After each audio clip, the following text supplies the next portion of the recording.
Okay, welcome to ECO 501, Section 1, Week 5 discussion class.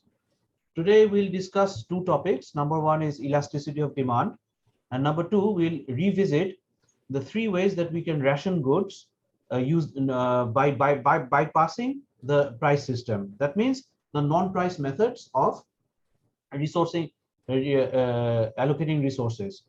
Based on that, we have our assignment number one. So first of all, we are going to talk about the concept of elasticity of demand. Is there anybody in our class who knows what the word elasticity means? Yes, sir.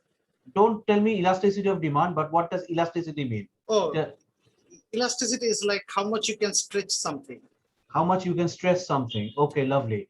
That means if you want to stress something, there has to be some external force on that thing, and then we see how it responds. Does that make sense?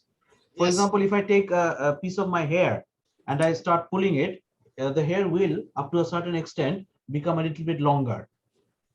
If I take an elastic band and I pull it, that means I give an external force, it will become a little bit longer. So elasticity of demand, as the name suggests, how responsive is demand to some change? How responsive is demand to some change? Let me do. Oh, sorry.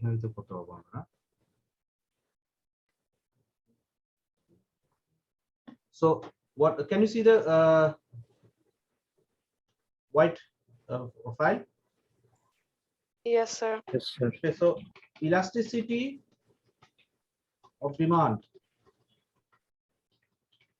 basically how responsive is demand to a change. I'll explain the word responsive later on, because that's something we want to quantify. Now, what can change your demand for something? The price of the commodity, right? Yes, sir. The next indicator that we saw last week was the price of related goods. What's related goods? Substitutes, which we defined as X or Y, or complements that we defined as X and Y. Another indicator is income. So if the price of a commodity changes, other factors remaining unchanged, then your demand will respond. If the price of a related good changes, your demand responds. If the income if your income changes, your demand will also respond. Oh, network issue. There's nothing to do, man. I'll share the recorded version later on, huh?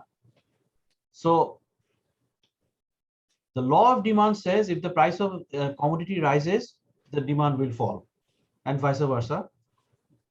Demand law also tells us if the price of a substitute increases, then the demand for our original good will also increase, right?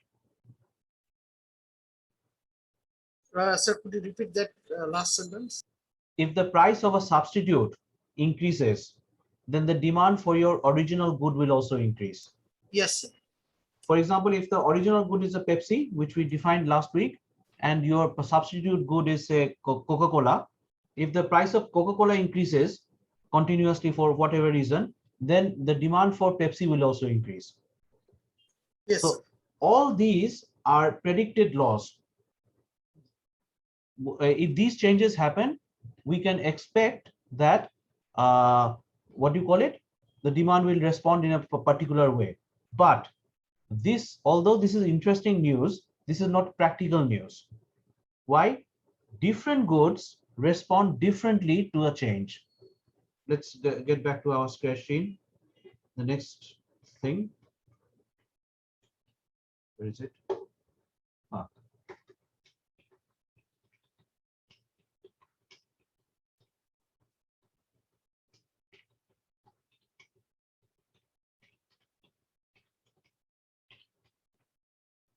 What do you mean by this?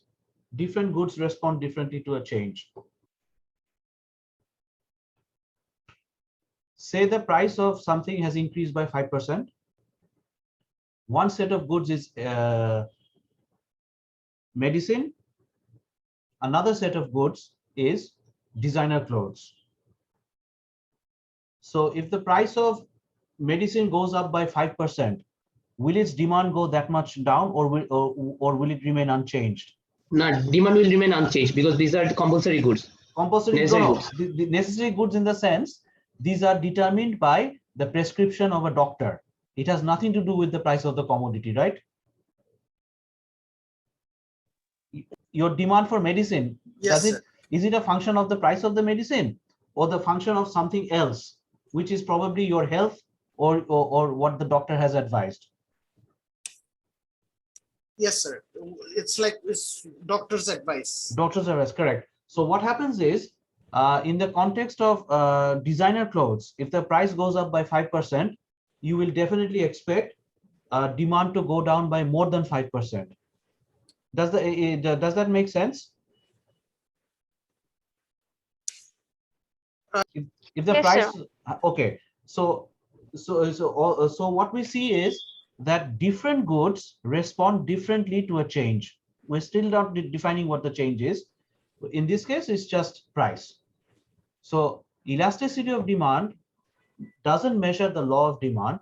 It measures how responsive is the demand due to a change. What are the changes? The price of the commodity.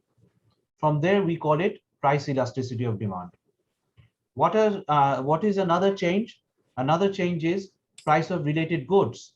From there, we get the concept of cross price elasticity of demand. What is a change? Another indicator could be the income of the household.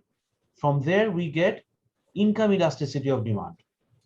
These are the three textbook examples. Now, before we'll be discussing all of them, I'm just summarizing today's class. Suppose you're in Dhaka right now. You hear death news, and you have to go to Chittagong. So what do? The only way you can go is probably by plane. So you go to the airport, and you find that the ticket is selling for a 5,000 taka ticket is selling for 10,000 taka. Can you respond? Are you flexible enough to say I'm not going to take the ticket? No, sir. So your responsiveness to demand is depending on many factors. For example, people who want to buy a ticket at the last moment are people who cannot whose demand is not flexible.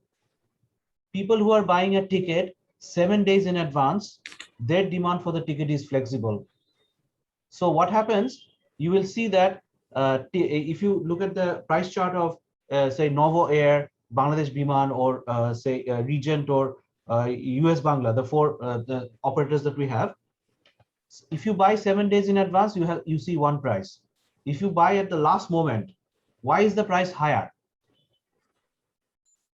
Because they need it irrespective. Like They need it means their demand is not going to respond.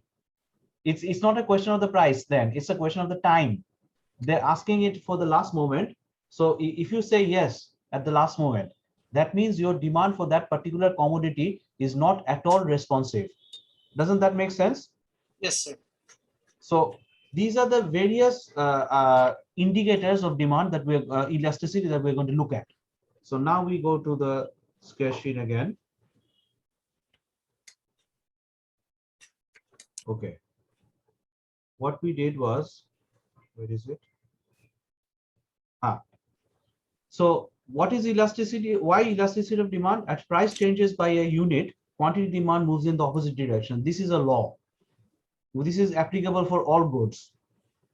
However, as we have seen, different goods they respond differently to the same price change. This has implication on many business decisions. How does it have? What type of implication does it have?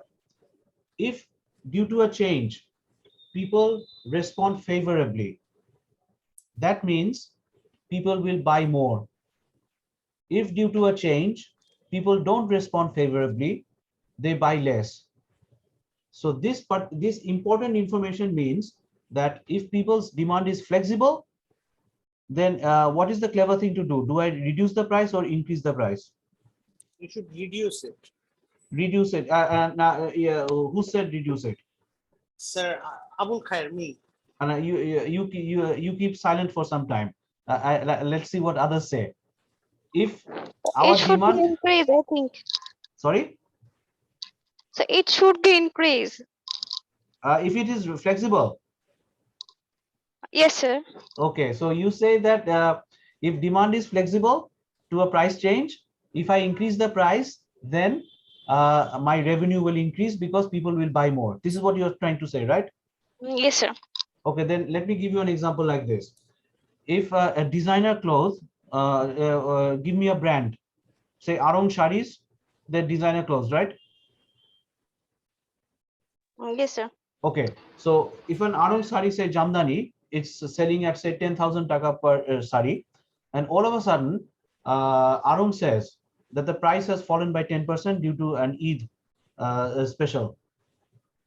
Then what will happen? Don't you think people will buy more than 10% the price change? People will buy more. People will buy more. If people buy more than what the price change has reduced, then Arong will sell more. Yes, sir. Then the opposite is that if the price is 10,000 taka and Arong tomorrow declares that the price has gone up by 10%, it becomes 11,000 taka. Don't you think that the demand for the saris will fall by more than 10%? So can you repeat the question again, please? Okay, the price is 10,000 taka. This time the price is going to increase by 10%. That means the price becomes 11,000 taka. Now, in this situation, what do you expect that the people will do? They will buy less saris, but by how much? By more than 10% less?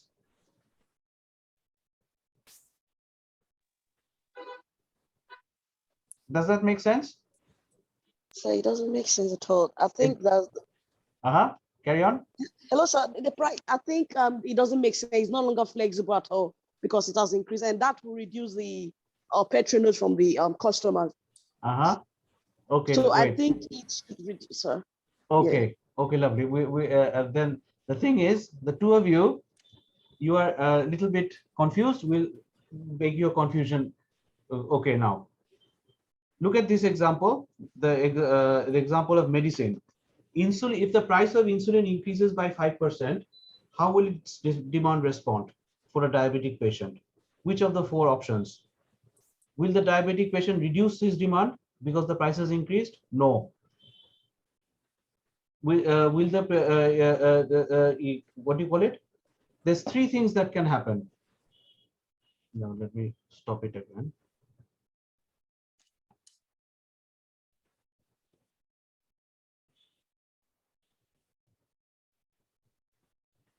Price increases by 5%.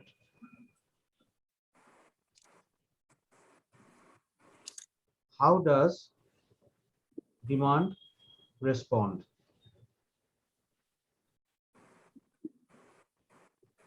There's four options. If price increases by 5%, then we expect demand to fall, right?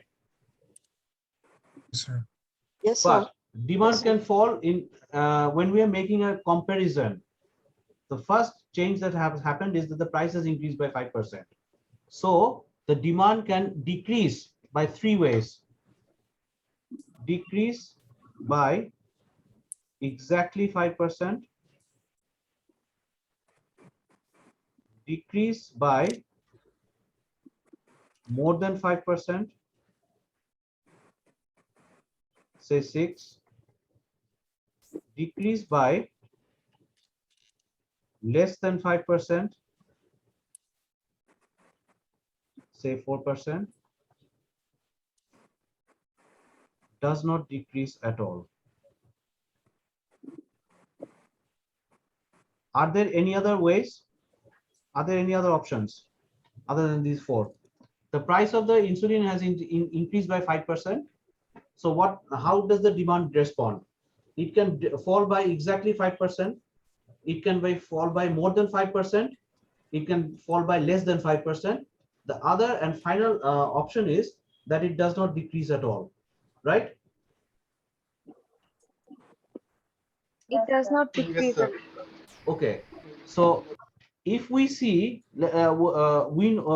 common sense is now telling us, since it's medicine and it's an insulin injection, okay, so no matter what the price increases, the patient will definitely have to consume. If the doctor said 2 injections per day, then the patient will also consume 2 injections per day, right? Will the patient reduce or reduce their consumption? No, sir.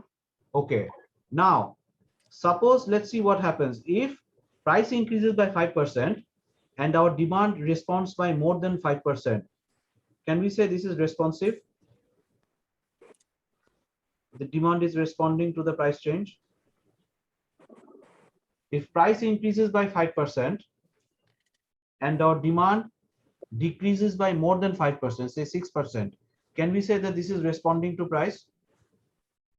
Yes, sir. Okay, Yes, sir, it can be.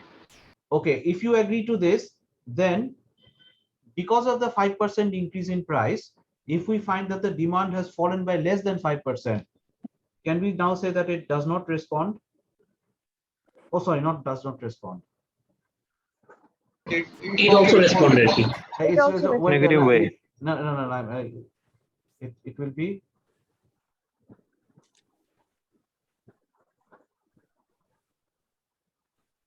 This is okay, right? Less responsive.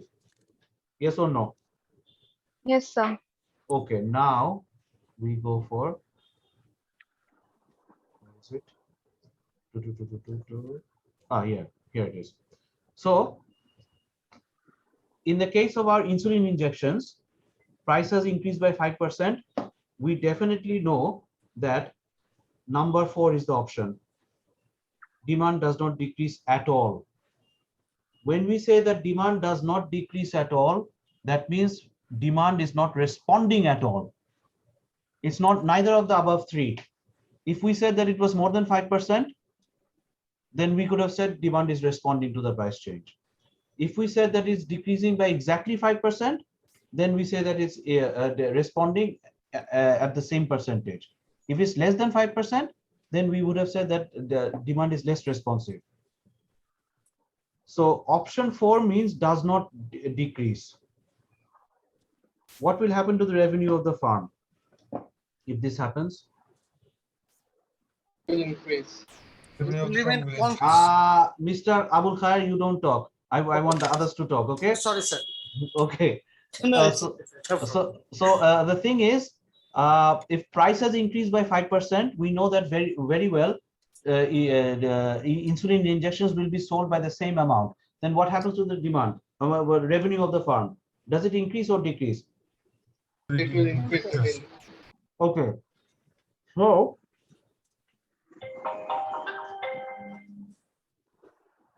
if our demand is not responding to the price change, an increase in the price will lead to high revenue, a decrease in the price will lead to less revenue. Does that make sense? Yes, sir. You said yes. Anybody else? Do you agree? If our demand is not responding to the price change, then an increase in price leads to more revenue. A decrease in price leads to less revenue. Does that make sense? Agreed, sir. Makes sense. Yes, sir, it does. Okay, good. Then that means we are calling this type of demand inelastic. Hey, where's my? Oh, here it is. We're calling this inelastic, means the demand is not responding to the price change. Inelastic is just a technical term. The best way to remember is it's less responsive. How much can less go down to? If something falls, how much can what is the minimum value that it can happen? If we ignore negative values, 0. 0 niche nambe, will it decrease less than 0? No, sir. So if we find that because of the price change 5% increase, demand does not respond at all, that's one extreme case. That means it is perfectly inelastic or totally inelastic. But if we say it is inelastic, then if price increases by 5%, demand decreases by less than 5%. It can be 4%, it can be 3%, it can be 2%. And as it reduces, the minimum value that it can take is 0%. When we say demand does not respond to price change at all. The message that we get from here is when demand is inelastic, demand is not responsive to the change. In this case, the change is price. Then this news for the business decisions is that when people can't respond to a change, then a price increase will lead to high revenue, price decrease will lead to low revenue. Now, your generation, you guys read newspapers online more than in print. Is that right? Nowadays, what happens? Yes, sir. Okay, but 5 years ago, about 10 years ago, didn't you read newspaper more in print? Yes, sir. Okay, now tell me from one observation, have you ever seen the price of a newspaper fall? No, sir. Why doesn't that happen? Or why did not that happen?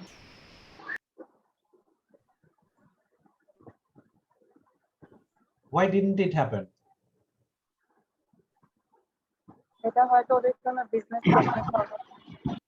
The demand for newspapers is inelastic.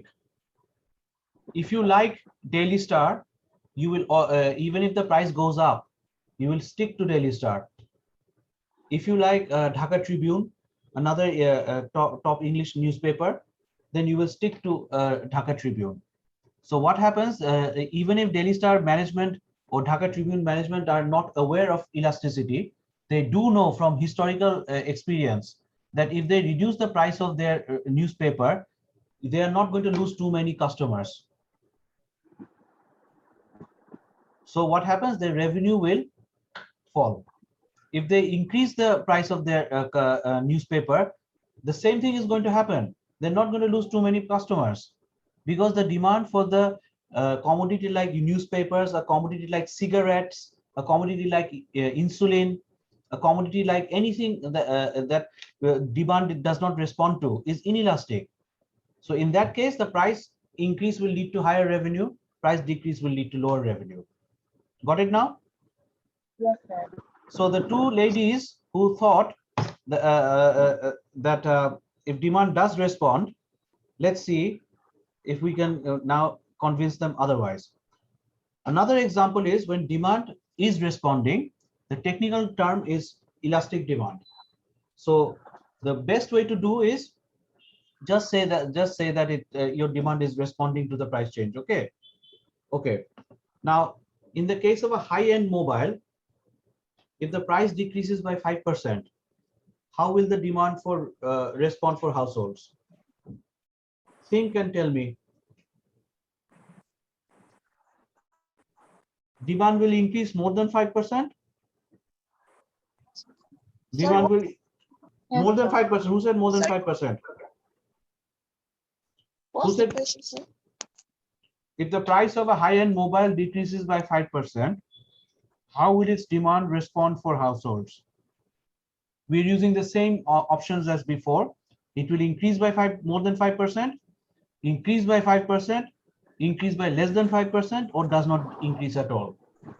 Which one will increase by less than 5%. Increase by less than 5%, sir. Why? Why do you think by less than 5%? I'm just curious. High-end mobile. If a high-end mobile decreases due to some festival, won't people find it more attractive than a low-end phone?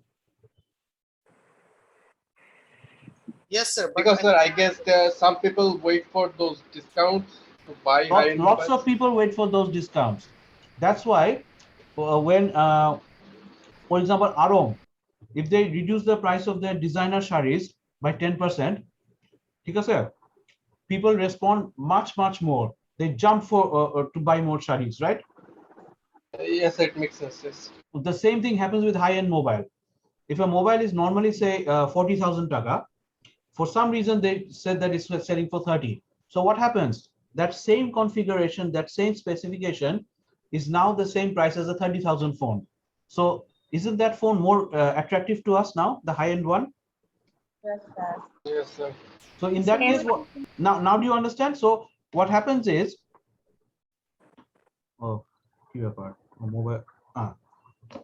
what happens is when our demand is responding to a price change, that means our demand is elastic, then a decrease in price leads to more revenue. An increase in price leads to less revenue, just the opposite of the newspaper, cigarettes, and insulin injection. Now we are going to do a little bit of mathematical. Wait, not here. Who knows how to read a ratio? Is there anybody in the class who knows how to read a ratio? Yes, sir. Who said yes, sir? Abul Khair? Yes, sir. No, tumi na bhai. Somebody else. Abul Khair group আজকে ভাত পাবে না। আচ্ছা, sir. Abul Khair group আছে না industries ওদের আজকে ভাত নাই। So is there anybody in the class who can tell me how to read a ratio? This is basic high school, not even high school. It's elementary school stuff. A ratio is nothing but comparing one thing against another, right? Yes, sir. So that's why we have something on the numerator, the thing that we want to compare, and then we have something on the denominator, the thing that we are comparing against, right? Yes, sir. So ratio means nothing but comparing two things. And when we compare two things as a fraction, there can be only three values. Number one, if the numerator and the denominator are the same, then we say the ratio is 1. Do you all agree? Yes, sir. Okay. The second possibility is if the numerator is greater than the denominator, then we say that the ratio is greater than 1. Last possibility is if the numerator is less than the denominator, then the ratio is less than 1, right? Right. Yes, sir. There is no other logical possibility for any kind of ratio. A ratio can or the reference point of any ratio is 1. Either the ratio is greater than 1, the ratio is equal to 1, the ratio is less than 1. That's it. Now, when something is less than 1, then we ask the question, okay, what is the maximum, what is the limit that it can go down to? If the ratio is less than 1, what is the minimum value that we can observe?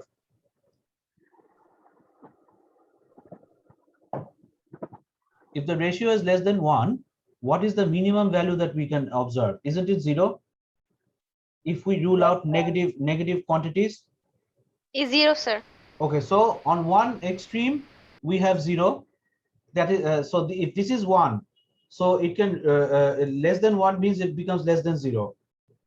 So the other extreme is 0.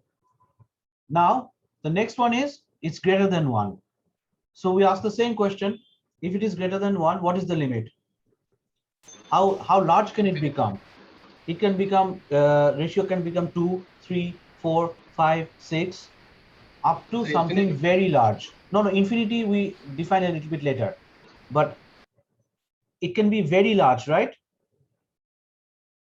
Right.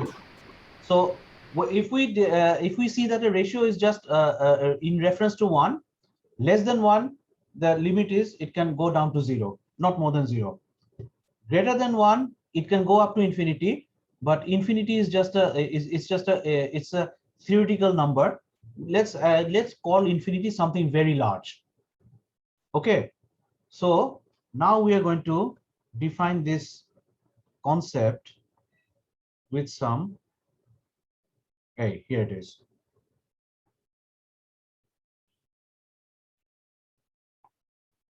another এটা না না এটা না হ্যাঁ ঠিক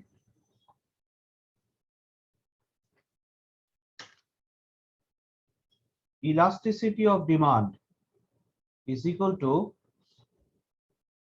percentage change in quantity demanded due to percentage change in price. Now we are going to express this ratio verbally.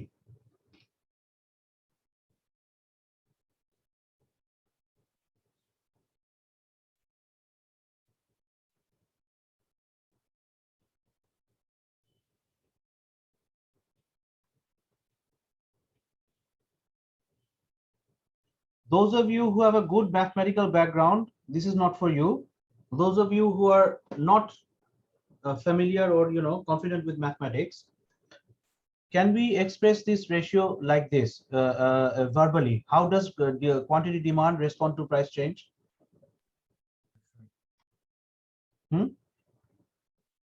Yes, sir.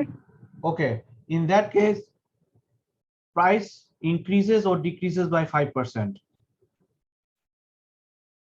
So what will the how will the quantity demand respond? Greater than 5%, equal to 5%, less than 5%. Is there any other possible logic, possible case? Price has changed by 5%, whether it increases, decreases, doesn't matter. How does the demand respond?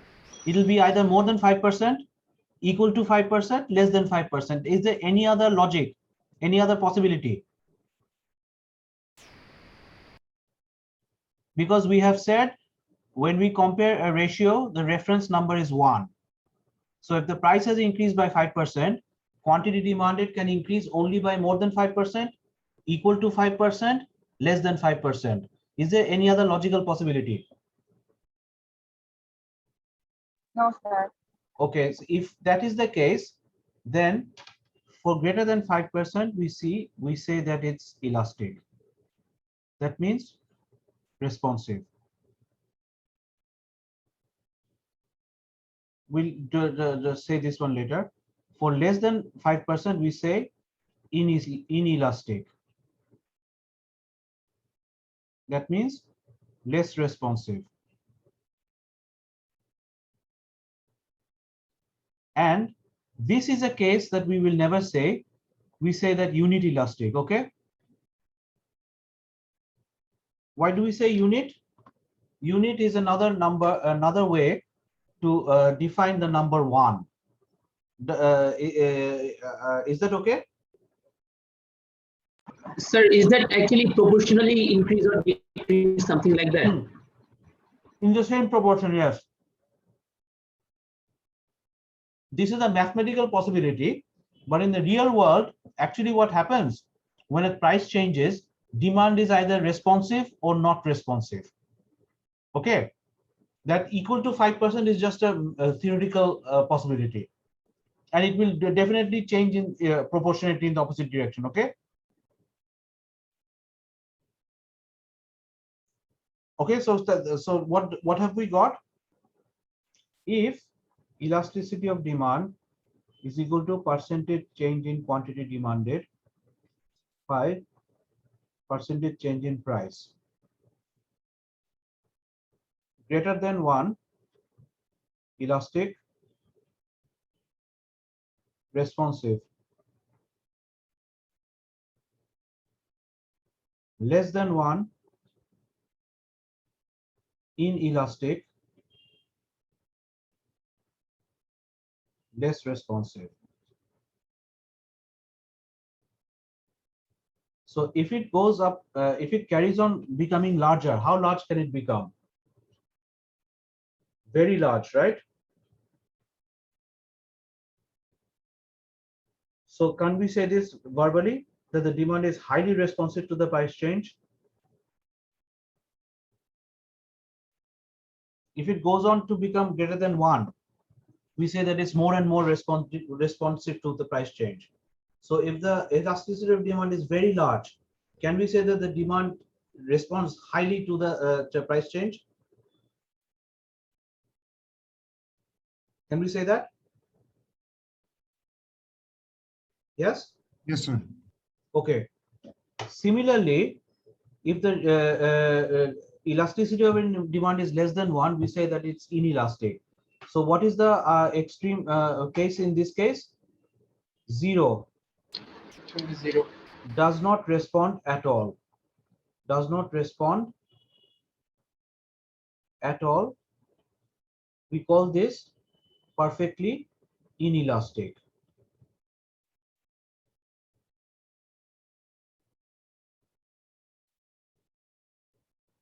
And then we call this perfectly elastic. That's it.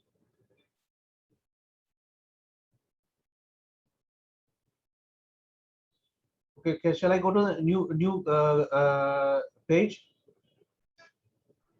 Shall I go to a new page? Yes, sir. Okay. So what we have is a spectrum now. This is infinity. This is 1. This is greater than 1. This is less than 1. This is 0. Perfectly elastic.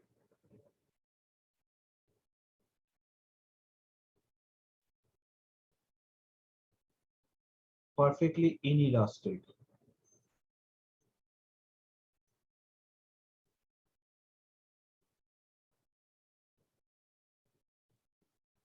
Inelastic. And this in this range it's elastic. Okay, now you tell me from common sense, if we are in this range, verbally what does that mean? Demand is responding less than the price change, right? Yes, sir. In that case, if we increase the price, what happens to revenue? Will the revenue increase or decrease? It will Increase, I guess. Good. Then the opposite will happen for price change, the price reduction. Similarly, what will happen over here? If we decrease the price, the demand is more responsive. So people will buy more than the price change. Then won't revenue increase in this case? Yes, sir, it will increase. Right. And over here, revenue will fall. This is a theoretical case. We're not interested in it. Okay. This will never happen in reality. Okay. So you've understood all these parts, right? Yes, sir. Okay. Now, Yes, sir. let me, if you don't understand, please tell me. I will definitely repeat myself.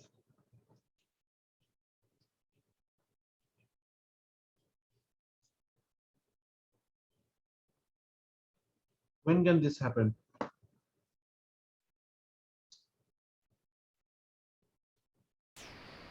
If the price is 0. If the price is 0 or the change in the price is 0. Yes, sir.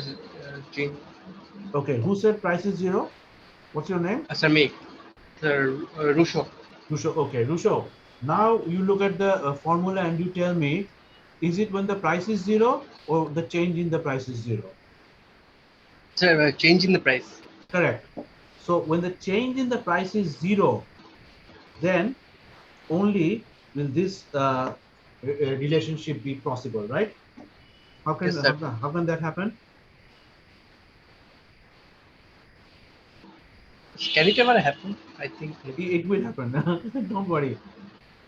Uh-oh. Okay. I still have to learn how to do this. Okay. So this is price. This is quantity. We said that demand is not, sorry, price is not going to change. Okay. So let's do another color. Let's do this one. Yeah.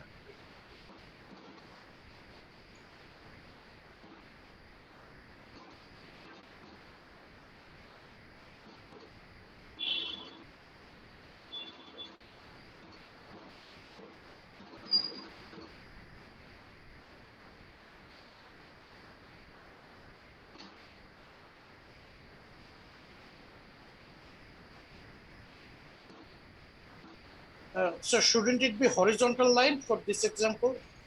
Wait. Oh, yes. Sorry, I'm keep put this here. Hello, sir. Yes. Bolo?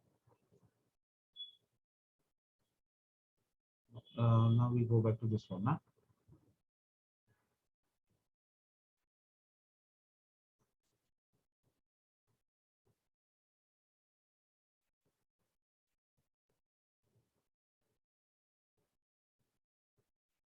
What is the change in price? 0. Okay. Let's do it differently. I should have shown this one later.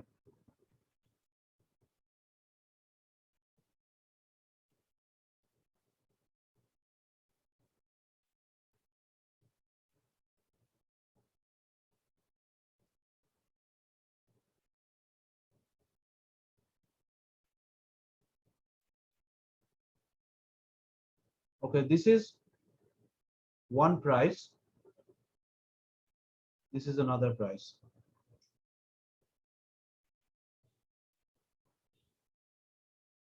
This is P2.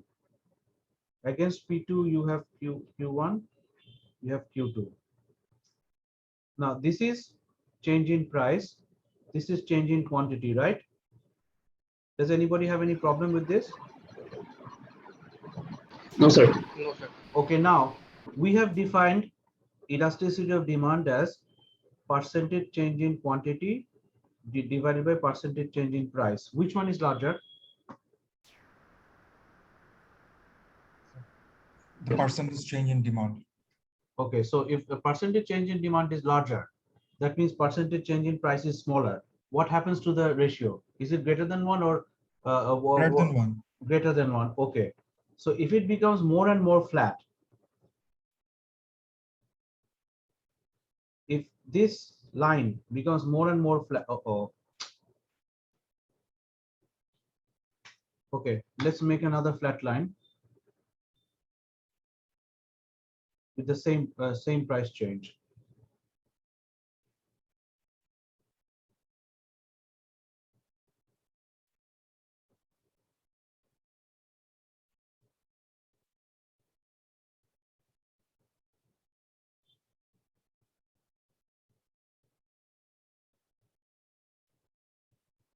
So what we have is, this is now change in quantity with the same change in price. What is happening to the ratio? Isn't it getting larger and larger? Yes, sir. Okay, so if we go back to the previous case, when there is no change in price, what happens to a change in quantity? 0 হয়ে যাচ্ছে না? Oh, sorry. When there is no change in price, then elasticity of demand becomes very large. AJ, look at the first one. For this price change, this was the quantity response. For the same price, when demand is more responsive, quantity response becomes larger. So what we can do, we can visualize that as our demand becomes more responsive and more responsive, demand curve is becoming flatter and flatter, right? So can you repeat that again? Okay, Right, sir. let me, it's better I show you in the graph rather than repeating myself. Look at the first demand. This is the price change. This is the response in quantity. The second demand, isn't it more flat? Going, isn't it more flat? Yes, sir. So for the same price change, isn't the quantity demanded response more larger?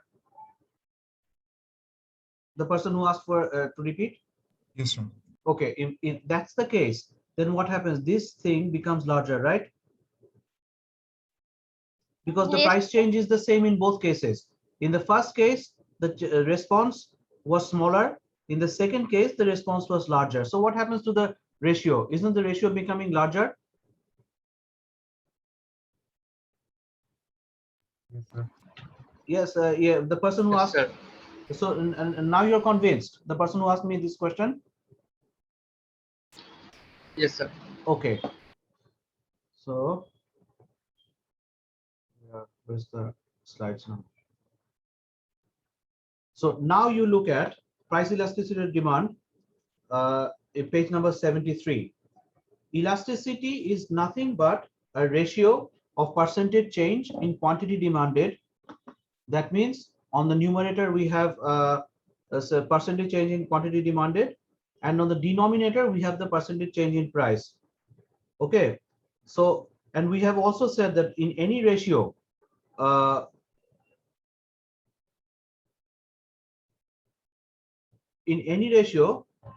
reference point is 1. So if the ratio is greater than 1, then the numerator must be greater than the denominator. So what happens? The demand is responding more than the change in price. If the so as you see, there's only 3 possibilities for a ratio: greater than 1, less than 1, equal to 1. And in one extreme we said 0, in another extreme we said infinity. So what implication does this have?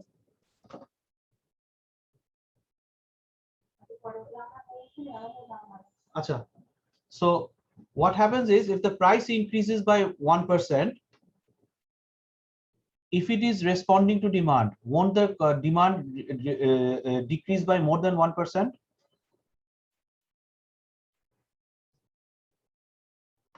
Yes, sir. Okay, so the person who said yes, sir, price has increased by 1%, our demand is responding by more than 1%. That means our demand has reduced by more than 1%. What signal does that send to your revenue? The person who said yes, sir. Is your revenue increasing than before or decreasing than before? Yes, sir. Or yes, sir means what? It's decreasing than before or increasing than before? The revenue increased. Allah. Okay, who said that? So revenue will decrease. No, you've got it. The person who hasn't got it will. I'll try to do that. Huh? Okay.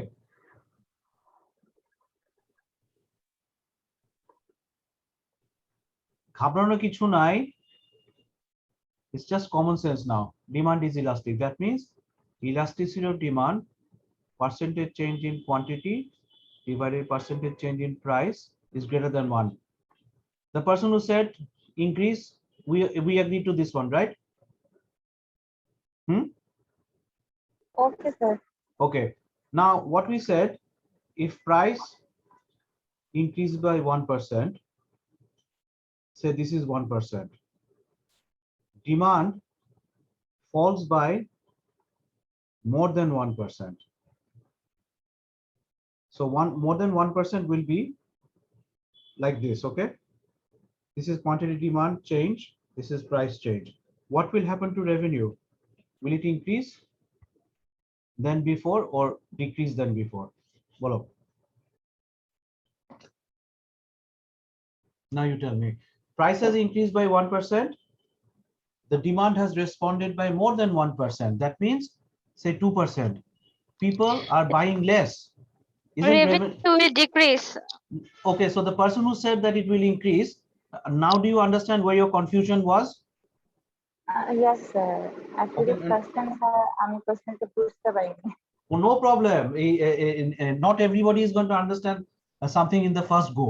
Some people understand in the second or third. That doesn't mean they're not intelligent. Okay, so now is your confusion gone? Yes, sir. Okay, Thank lovely. you, sir. No problem. These things can happen. You see, the problem with our school system is a person who answers very quickly is considered to be a genius. But sometimes you need time to think before you can answer. Some people are mind is like that, so it's not a problem. Being slow doesn't mean that you're unintelligent. So, So- just on that, sir, academia is my passion. So I always tell my students, What do you tell them? so don't try to answer fast, because if you're wrong, you'll sound stupid. Like, take your time, think, and then answer. It's Oh better yeah, to- definitely. It's always good to answer, think and then answer. Okay, so now we're going to go for common sense. If if demand is price elastic, that means if we increase the price, revenue falls more. If the demand is price elastic, then if we reduce the price by 1%, demand will increase by more than 1%. So that is good news for the business. The same, the opposite argument is if the demand is less than 1%. Okay, price inelastic. Okay, so for price inelastic goods, we expect that price increase will lead to higher revenue, price decrease will lead to less revenue. This is exactly what we've done, and we've already done. Acha, এটাও আমরা দেখছি. Look at this one on the left side. We have relative inelastic demand. Is this inelastic? Those who don't understand, you tell me. Which one is larger, the change in price or the change in quantity? Price. Larger. Okay, that means the change. So if the price over here has changed by 1%, the revenue quantity demanded here has changed by less than 1%, right? Yes, sir. Acha. So I have a question, please. I'll answer your question, Lydia. If the price increases by 1% in this one, demand responds by 0.5%. What will happen to your revenue? Won't your revenue go up? If the price increases by 1%, that's good news for you. Your price has increased. As a seller, you're very happy, and your demand has responded by 0.5%. The demand has fallen, but it has fallen by 0.5%. Won't your what do you call it? The revenue increase? Yes, sir. Okay, now Lydia, what was your question? Okay, so since if demand is price elastic, Price elastic, that means the one on the left, right. Fall in price. Sorry, Okay. I said since if demand is price elastic, there'll be a Okay. fall in price, right? Mhm. And it will rise and it will raise the total revenue, right? Yeah. So does it mean that complementary goods have negative cross elasticities of demand with respect to each other? Does it mean so, sir? Okay. Cross elasticity, we are not looking at cross elasticity at the moment. Okay. Okay. Sir. We're looking at only the commodity's own price. Okay. Cross elasticity. Can I answer that question later? Okay, sir, no problem, sir. Okay. So now look at the right hand one. Price falls by 1%. You're not happy because as a seller, if you see that the price has fallen, then you're not happy. But what has happened over here? People are buying much more than the price change. Isn't that good for the revenue? Yes, sir. Okay, now just think about this thing as a price increase. Price has increased by 1% and people's demand has fallen by 2%. What happens to your revenue? So revenue will be less. Revenue will be falling. So if we look at this graph, in inelastic demand, it shows that when price increases, revenue tends to increase. In the elastic demand, when price falls, revenue tends to increase. Now, elasticity is just a technical term. It's a jargon.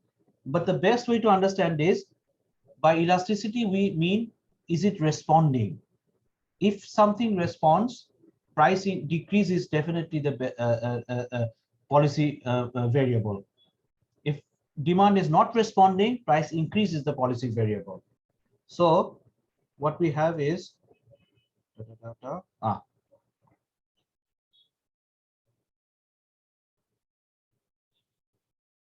those who have not seen this type of a demand curve, don't answer.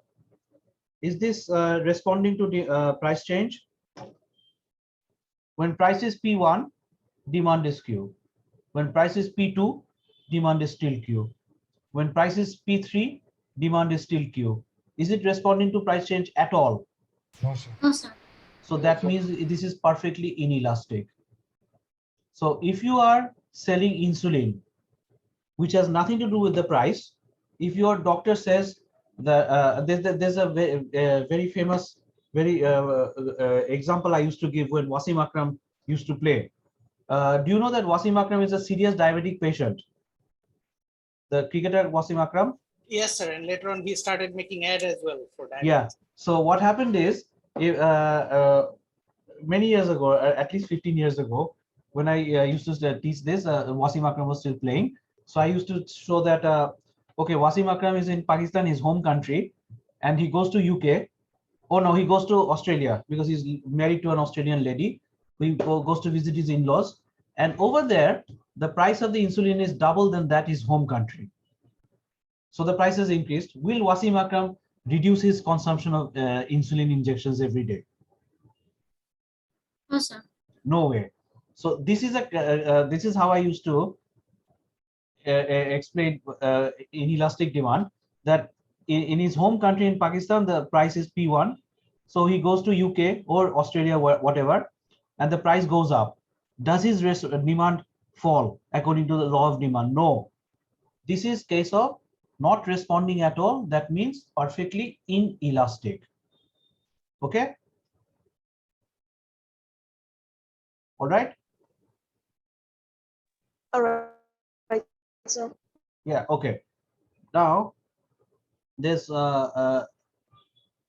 what we can do. I can continue this class and finish it by 8:30, or do we give a break? I think we can continue by up to 8:30, right?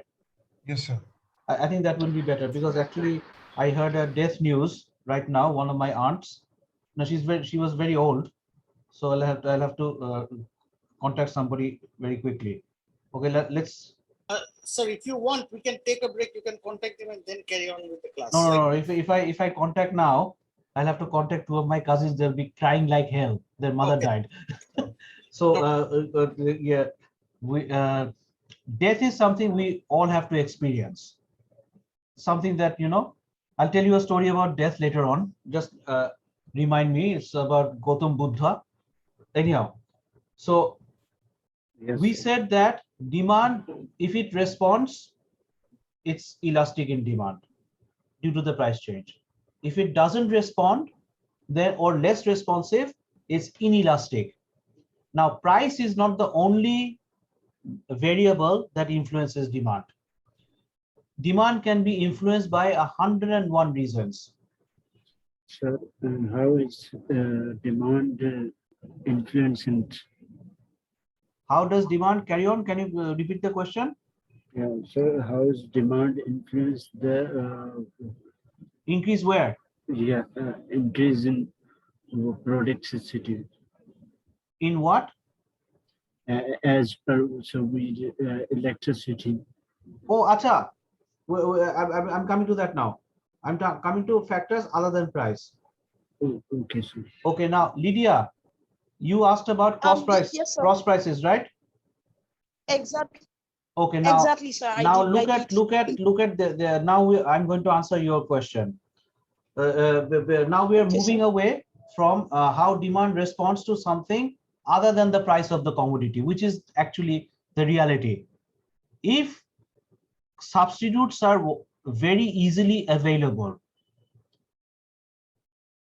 the condition is that the substitutes have to be easily available. If that is the case, then what will happen? If I go to a superstore, I see in one side there's Coke, the another side there's Pepsi.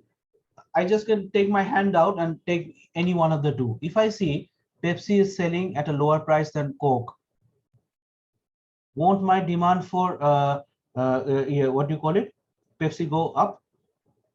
Yes, sir. Now, this is because the two substitutes are very close to each other, because they're very similar in my eyes. At the same time, they're very accessible. Now, if somebody is not from Bangladesh, they will probably not identify. But if you are from Bangladesh, then if you go to Pizza Hut, if you ask for Coca-Cola, will they give you Coca-Cola? They will always give Pepsi, sir. Okay, so in that case, Coca-Cola. Sorry? Here is the RS campus, always Coca-Cola. Oh, okay. Okay, then in that particular campus, it's always Coca-Cola, right?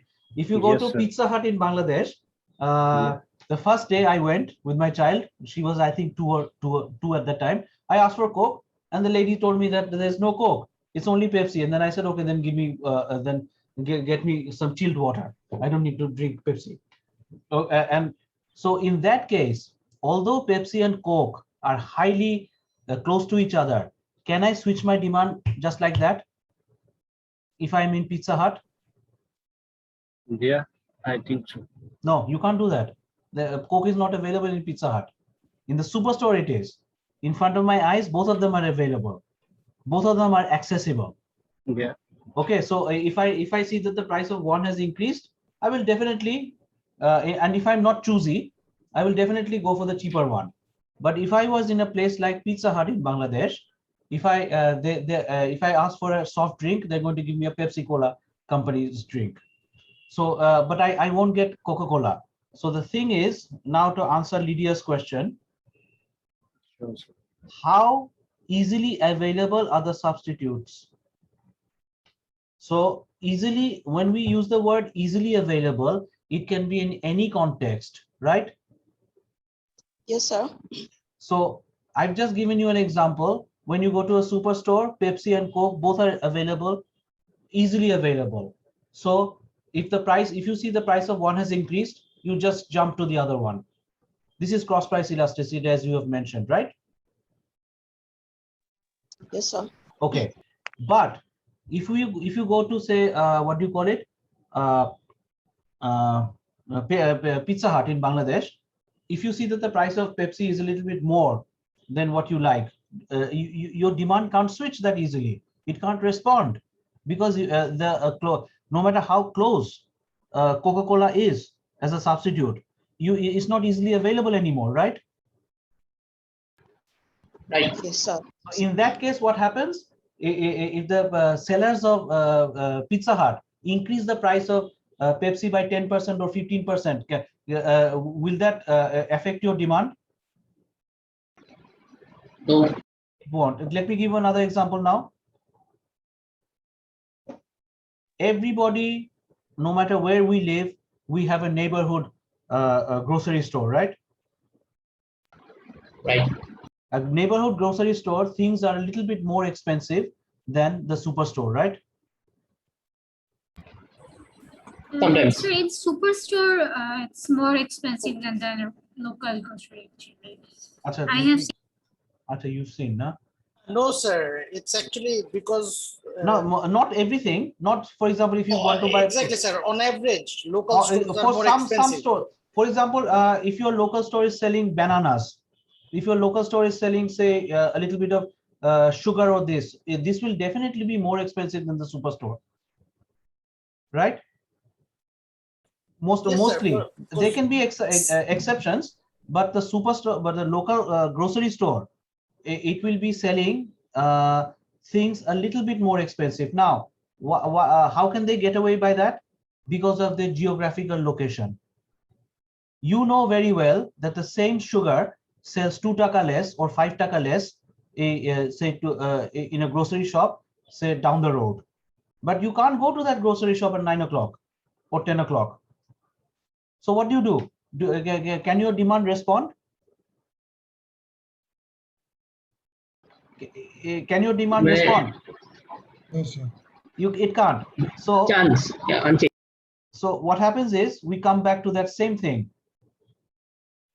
If we are in the superstore and we see two sugars, one is selling for say 70 taka per kg, another one is selling for 65 taka per kg, we definitely go to the one that sells for 65, because we are the sugar won't be too much different. But if we find that our local grocery is in the neighborhood is selling it at 75 taka, now the superstore is say 20-minute walk from your house, it's 10 o'clock, so it's not easily accessible because of geographical location. So it is not easily available. So when we are looking like that, this is how our demand can respond in one place, in another situation is not responding at all, right? Right. Okay. Second one is before we go to the slide, how big is something? If something is small, it's going to bypass our vision. If something is large, it's going to get noticed. Okay, so what happens is when we go to a superstore, we normally go to buy many items. Now you could say that, oh yes, yesterday I went to the superstore just for some chewing gum. How many times have you done that in your life? You go to a superstore just to buy chewing gum. Is there anybody in the class who does that? Goes to a superstore to buy chewing gum? So I did twice. Oh, you did twice. Twice in how many years? Last 5 years? So in last 5 years, once. Once. Before that, once. Actually. Okay, that means in last 5 years, you've gone to the superstore to buy chewing gum only once in the last 5 years. Most of the time, you do buy chewing gum from superstore, but you buy other things as well, right? Yes, sir. Okay, so when we are buying many items in a basket, some items will be more expensive than others. Those that are more expensive, we notice them. And once we notice something that its percentage is very high in our total expenditure, our demand is highly responsive. Let me give you an example. When we go to a superstore, whether that's in Bangladesh or in the home country of our foreign friends, isn't it always the case that the most expensive things are always on price reduction offer? Or the most attractive things? For example, in context of Bangladesh, right now, this is the mango season. If you go to a superstore, you'll find that mango from this part of Bangladesh is available here at this particular price. People get attracted and they start buying. You go to the meat section, you will find that, oh, special deal today. These meats are sold at a lower price. You go to the fish section, the special deal today, these fish are sold at a lower price. Why? When the percentage of a commodity in our total budget is high, we tend to notice the price change very easily. Once we notice that price change very easily, our demand tends to respond to the price change easily. Right? Yes? Yes, sir. Okay. Now, if when we go to buy a weekly grocery, probably we'll buy a lot of we'll spend a lot of money. If the price of the chewing gum goes up by 50%, will you notice it? Not that much. Not that much. The chances are very high that you won't notice. Why? Normally people just see the chewing gum, they throw it in the basket. They don't look at the price. Or they buy, say, a pair of batteries. They take the pair of batteries, they throw it in the basket. So if the price of those commodities goes up by 10%, 15%, we will not notice them because we are not going there to buy the chewing gum or the batteries. We are buying the chewing gum and batteries with other stuff where these two are very small expenditure in the total budget. So these are things that we will be thinking in the assignment 2. Does the good consist a large percentage of your budget? If yes, then our demand will be responsive. That this is absolutely from common sense. If the percentage is low in our total expenditure, then we will not respond to it. Let me give you another example. Once we come to the checkout, don't we see just before the checkout, there are lots of small items. You'll find nowadays you'll find sanitizer, little things of sanitizers. Have you noticed? Yes, sir. Yes, Okay. sir. Have you ever seen the price of those sanitizers? Those little sanitizers in front No, of the sir. checkout? Check No, them sir. out. Last time, I never go to the super shop. I usually, what I do, I give money to my wife, and she's very happy because whenever you spend somebody else's money, you're always generous. So the last 2-3 times I had to go with her.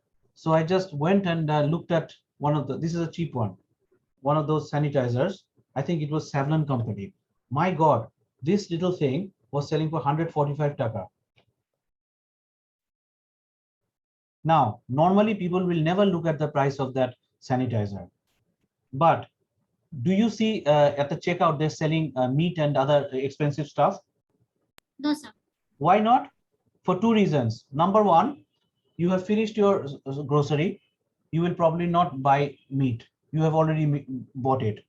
If it is frozen food that you are buying, you have already bought it. It's already in your basket or your trolley. So when you're waiting in the queue, that's another time when you're not going to be responsive to demand, because you're waiting for 2 minutes. You have nothing else to do. So what do the superstore do?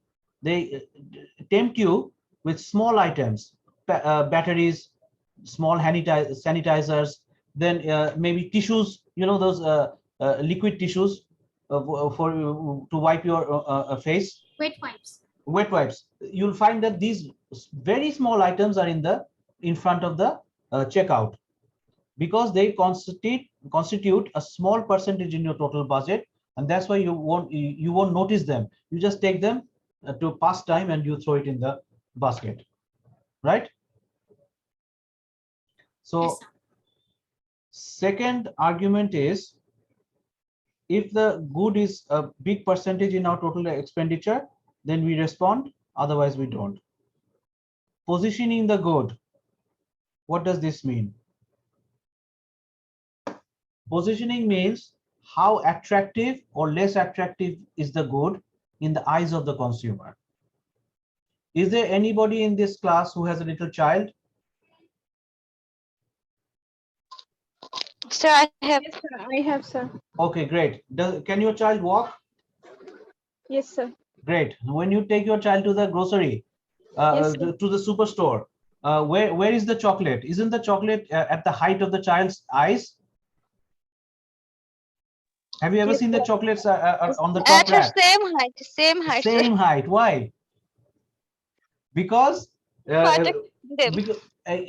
this is a very clever positioning, because the chocolate is something that probably the child will have, and when you take your child to the grocery, I'm sure, to a superstore, the chocolate will always be at the height of the child's eyes, which will be 2.5 to 3.5 feet, or so, such that the child can reach out and take out his or her favorite chocolate. Now, does your child do that?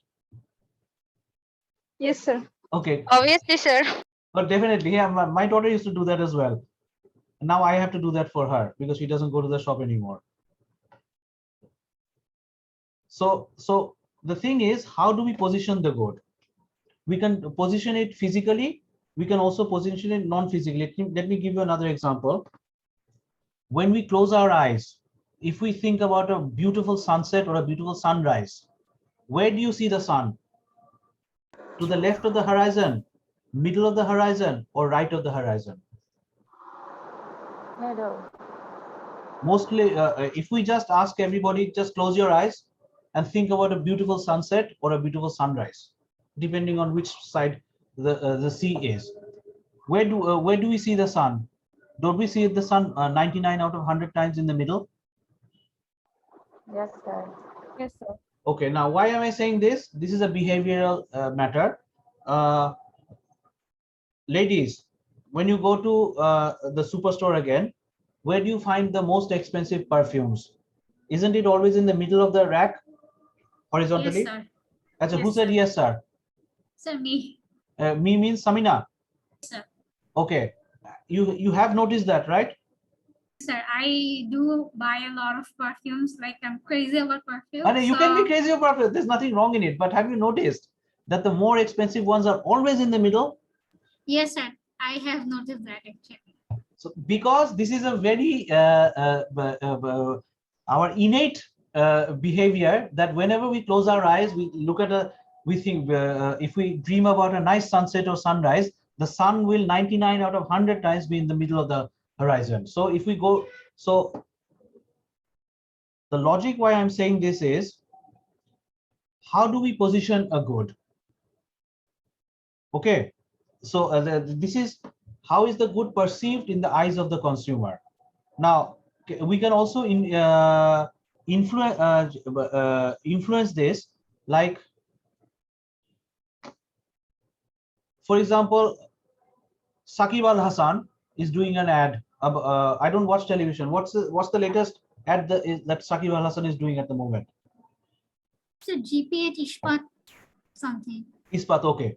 So Why is it that Saqib Al Hasan has been chosen? Because using Saqib Al Hasan or any other sports personality, the good becomes more attractive in the eyes of the consumer. So their demand tends to respond. This is a non-price factor. You see Saqib Al Hasan, you see that he's certifying that this particular commodity is fantastic. So you have a tendency to go and buy it. So through this type of method, the companies are positioning the good in the eyes of the consumer, in the psyche of the consumer. It can be, I just gave you a few ways of doing it. You can think about other ways as well. Okay.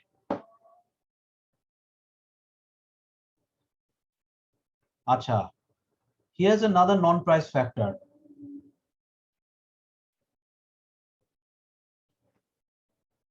I already own a car.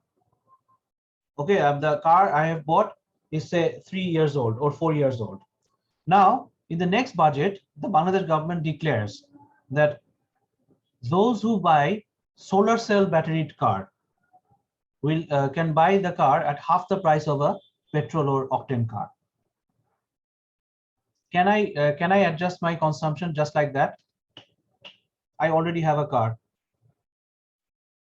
Can I adjust my consumption? Can I respond to the new offer? I already have a car. It will be difficult for me to do that. Of course I can, but won't it be more difficult?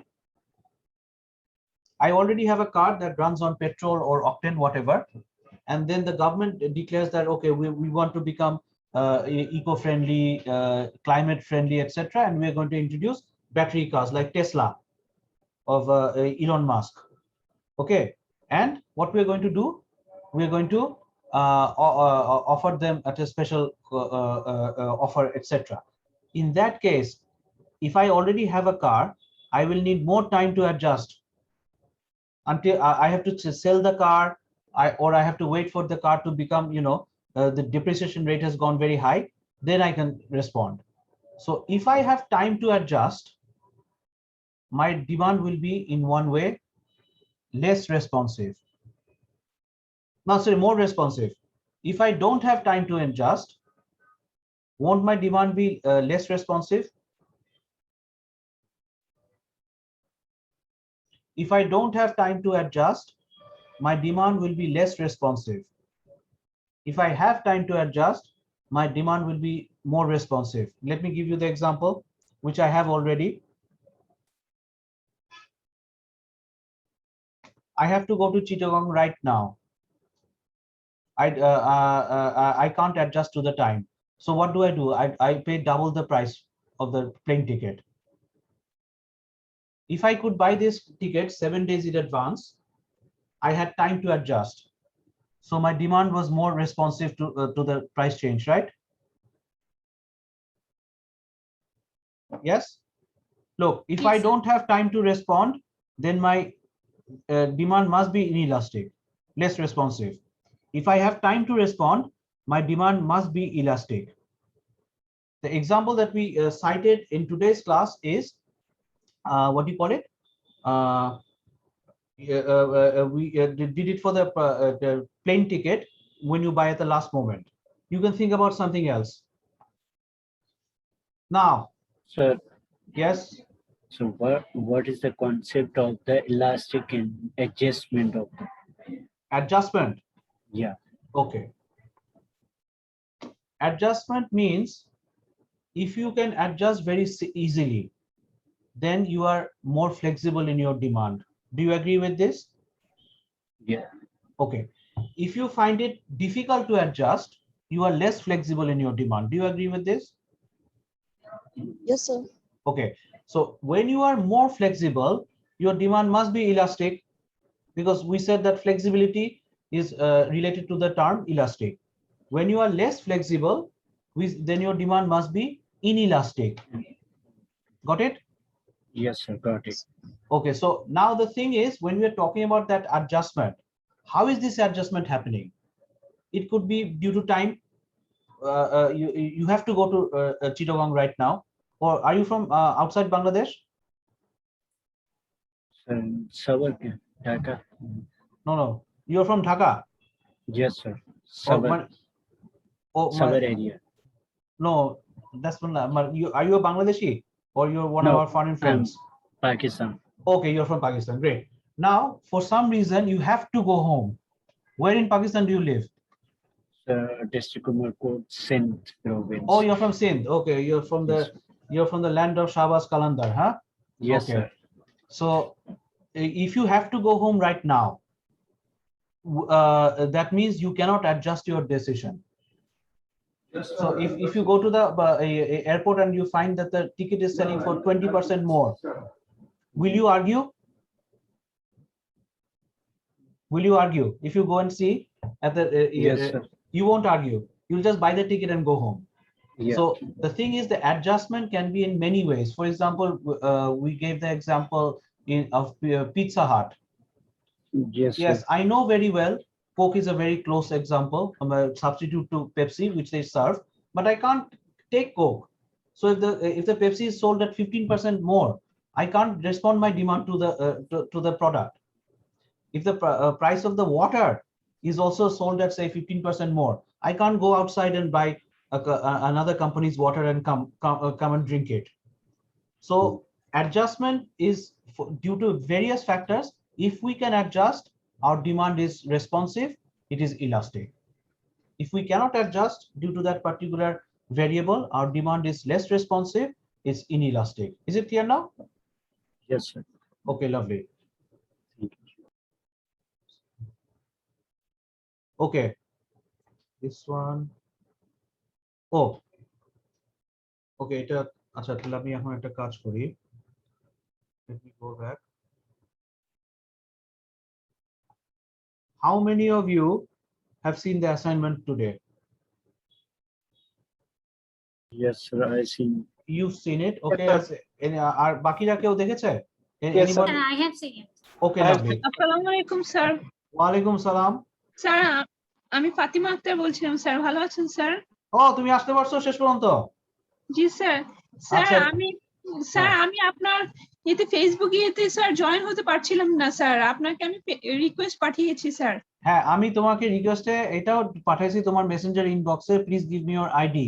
Have you responded to that? Yes sir, আমি দিয়েছি sir, পাঠিয়েছিলাম sir আপনাকে। You sent me your ID? Yes sir, 2116412 sir. আচ্ছা না তা হোক, let me see you, but then I made a mistake. Hey, your name is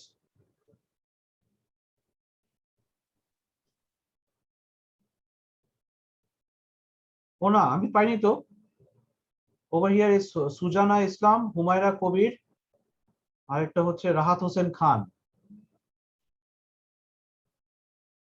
So you send me again, okay? Fatima. আসসালামু আলাইকুম স্যার। স্যার আমার আইডিটা হুমায়রা কবির দিয়ে স্যার, ফেসবুক আইডি। কোনো মানে আছে এটা? আমি তাই তো বলি। আচ্ছা, I've already asked you for your details. You haven't answered. I responded at July 3. Thanks for asking to add to the Facebook group. Please share your name, student ID, and enrolled section. I will add you soon. You haven't answered. Today is 10 days. Okay? Sir, I have given my ID, my name. Really? Yes, sir. I'm in the pioneer, but anyhow, maybe I didn't look at it. Your name is Humaira Kobir. Sir, my name is not Humaira Kabir. My name is Fatima Akhtar. My Facebook ID is Humaira Kabir, sir. Okay, no problem. I approved it. Okay, so your problem is solved now. Okay, so acha, somebody raised their hand. Who is it? Who is raised your hand? 4136. 4136. You raised your hand.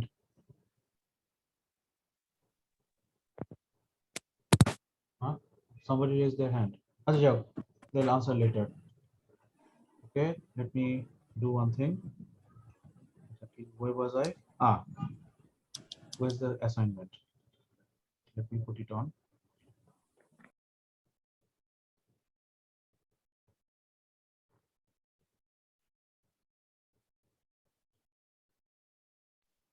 Okay, share screen.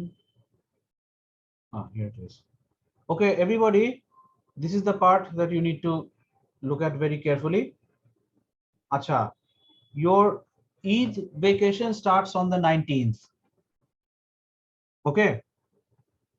Yes, sir. Acha. Ekhon, this is our assignment. There's 2 pages, script 1 by 2, 2 by 2. You write maximum up to 2 by 2. So you have 1 page and starting from here. All right. The question is very simple. We have 3 ways to ration resources. That means through queues, through lotteries, through coupons. Choose one of the above 3 to ration resources. Now, if you think you want to choose queues, then you have to explain why you chose queues over coupons and lotteries. That if you want to answer this, that means you have to tell the advantages of queues over lotteries and coupons. If you think you want to choose lotteries, then you have to explain why you chose that one over the other 2. Then you develop a model in the context of Bangladesh or your home country, because we have foreign friends here, that shows why your chosen method will be a better option compared to the 2. So if you think that you want to choose queuing, you give an example that this is the example where I think queuing will work better. If I used couponing or a lottery, then it would have been inefficient. If somebody says that I chose lottery, this is my example, then you have to establish why lottery will be better than the other 2. So there's 2 parts over here, a theoretical part, why lottery is better than the other 2 if you choose lottery. Then in your practical part, you show that yes, lottery will be very effective, but at the same time you have to comment why lottery would be better compared to the other 2. Okay, and you get you have to submit by 18th in the Google Classroom. If you can't, then you submit to my email, and the file name. This is very important. Sir, just requested to sir exceed the date. No, I can't increase the Because, date. Sir, already the others course as well. 3 No. assignments. I understand what you're saying. Let me. I'll address your question. The other section also said that the file name that you will use is this 21.2 Eco 501. Section number becomes section 1. ID, whatever your ID is, and your name. I'll send a video. Acha. The reason why 18th is the last date is because you will have 5 days for just to write 1 page. 1 page is not more than 4 paragraphs. It can't be easier than that. But I will check plagiarism check through Turnitin. And the reason why I'm asking you to submit by 18, so that over the vacation I can check them. The class size in 2 sections is 106. I'll have to go through all of the what do you call it the scripts. Won't it be a very difficult task for me? You tell me. Looking at 106 online. Yes, sir. It will be a very challenging. And other thing is, if we can take four assignments through the semester, I will drop 1. This is what I did the last semester. I took 4 semesters. I calculated best 3 out of 4. So you just submit and you just send me the signal, make me convince me that you wrote it, you thought about it on your own. And based on one of the assignments, there will be an oral assessment. Okay. Yes, sir. So what happens that will be also considered as an assignment. So basically, if you submit 3 assignments, it will be 4 assignments, because I'll take an oral assessment as well. Okay, on any one of them, which I can't take all of you at one time. Part by part, maybe say these 25 people one day, in the next assignment, the next 25 people on another day. Okay, that's how I'm going to do it. So date is not going to be extended, and if we extend the date will always be extended. You know that, procrastination. Yes. It's very simple. You go to the internet, look at case studies, write it in your own way. You have full freedom to check the internet, but please don't copy paste. If you copy paste, Turnitin will catch it, and it will be very embarrassing. Do you upload each and every file in Turnitin? So why don't you use Google Classroom original report, sir? There is an option in Google Classroom. Yes, but in Google Classroom, in the free version, they don't do Turnitin for more than 5 copies. Oh, okay, sir. You see, it's not. It's nothing is free in this world. Okay. Yes. I don't know whether Brack does it, but in the Google Classroom, you don't get more than 5 copies done for free. Okay. So I don't know whether Brack has subscribed to it. I'll find it out. But I have Turnitin account, so that's not a problem. Okay, Is yeah. it gonna be one page, right? Yeah. Let me show you again. I'll do a video of it tomorrow. AJ, it's just going to be page 1 and 2. Basically, you write on page 2, but since there is a gap in 1, you can start from below here. Okay. Okay, sir. So don't worry about it. These are all. And today, have I used a single bit of mathematics? Has today's class been at all technical?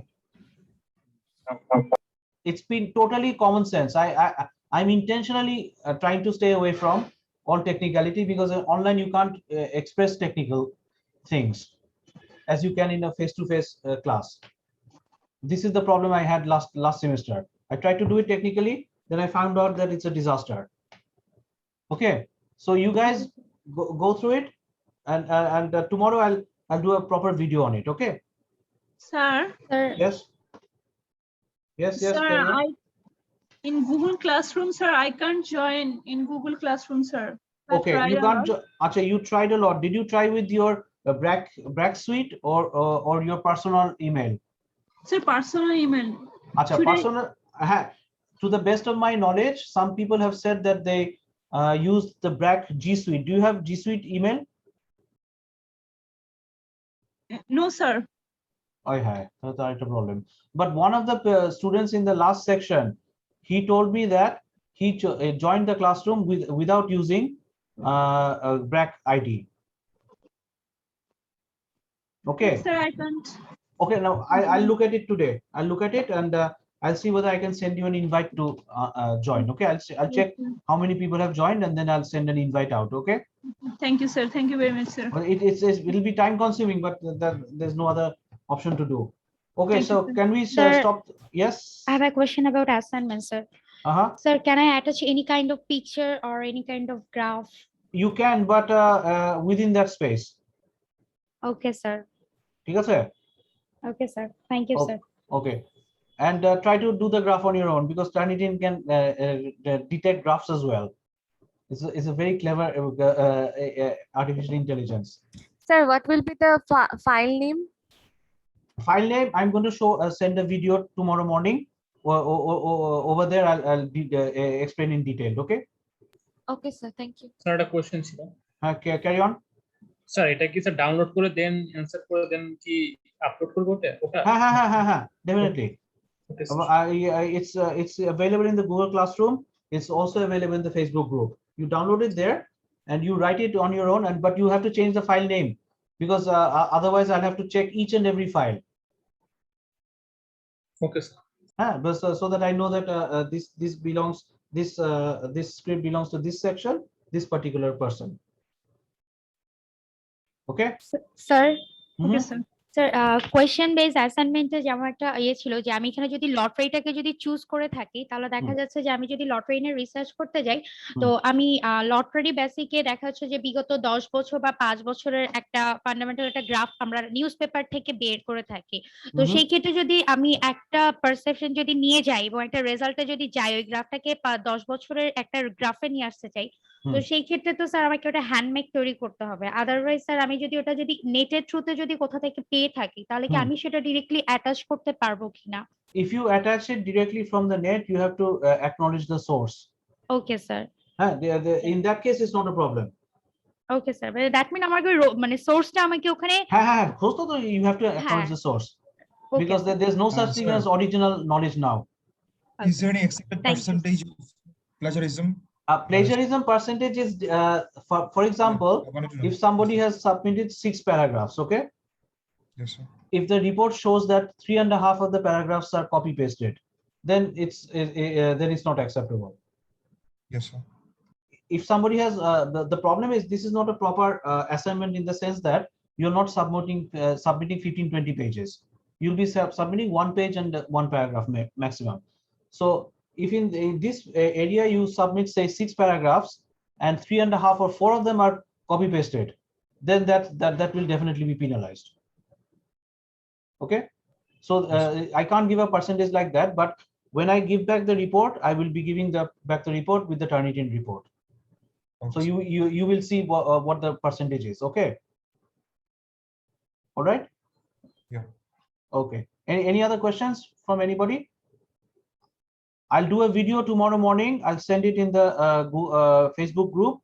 You can ask me questions in the thread if you have any questions there. Okay. Okay, sir. Okay, then. So can we end for today? Yes, sir. Okay, then stay well. Sorry. So we are telling about the Gautam Buddha story. Sorry. What? Somebody asked me a question. Gautam Buddha. Oh, Gautam Buddha. Okay. Yeah. One lady came to the Buddha, and she told the Buddha that her grandchild has died, and she asked Buddha to bring the grandchild back to life. And Buddha said, okay, you do one thing. You take this sand, you go to a house where death has not touched. If you can find that house, bring the fire from that house. Yes, the lady sir. couldn't find. So death is an inevitability in life. It's something that we need to accept and be happy for the person who left, for the good memories that the person left us. That's the best way to accept death of somebody else, to celebrate it rather than mourn all the time. Normally we cry a lot, but at the same time we should also be happy that that person was with us and that person left us some nice sweet memories. This is what I wanted to say from Gautam Buddha. Okay. Okay, sir. Okay, then bye. See you guys later. And Saturday the class nibo kintu, huh? So Saturday will be our class, sir. acha, let me stop the recording.